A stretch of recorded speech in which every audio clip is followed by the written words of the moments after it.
Yo, I just thought of something that might make you think a little bit. The reason why we call nature nature is because it's natural. It's naturally here. And some people even go as far as to say that human beings are nature. But most people would say, nah, we're not nature because we're not just naturally here, we're created by God. But isn't everything created by God? What makes nature nature?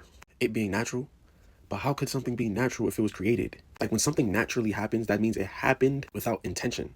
But if something is created, like let's say God created nature, didn't he intentionally make nature? Because anything that's not nature is considered technology. And I even heard someone say before, nature is technology. Now, whoa, hold on. That sounds crazy, right? Like, what are you talking about? They're opposite things. But let's get really deep for a second. This for the open-minders, the open-minded people. You see how realistic AI is getting, right? You see how it's a poor imitation of what we call God's creation. And that's technology, right? But who's to say that God's creation isn't technology itself, but it's just light years above the levels of technology that we can possibly understand? So much so that nature is just nature to us because it's natural to our experience. Because there's levels of technology that if you went back to a certain time in history, they would think it's magic. They wouldn't even understand it. But we gradually got to that point. So it's just what it is. But let's say you've seen something billions of years in the future, technology-wise, because technology is forever evolving. If AI could be what it is now, imagine what it could be 10,000 years from now if it's going to keep evolving. You wouldn't even be able to tell the difference between that and real life. Who we are today, the people of today's world wouldn't even be able to tell the difference. So who are we to say nature isn't technology? Now hold on. I'm not saying that I believe it is. I'm not saying that these words that I'm saying are absolute fact. Not at all. But I think of every possible scenario. I am truly open-minded, and I'm using logic and sense, something that we were given to God, something that is natural to us.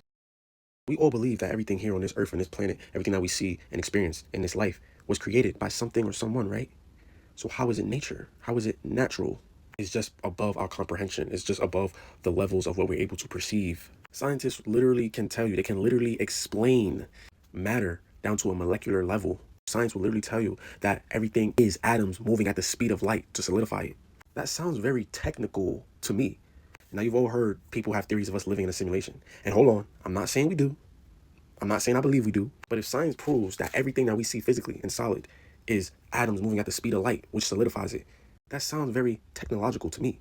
And the natural evolution of the technology that we create in this world, it's inevitable that we'll be able to create, as people, simulations. There's people who are already creating simulations. There's scientists and technology people, whatever, people who are already close to creating simulations right now. My point is, if we were living in one, you'd have no idea. So because you have no idea, you cannot objectively say that we don't. And you cannot objectively say that we do. But the possibility is just as possible as anything you do believe in. But we have that choice to choose what we do believe in based on experiences, intuition, whatever you want to call it.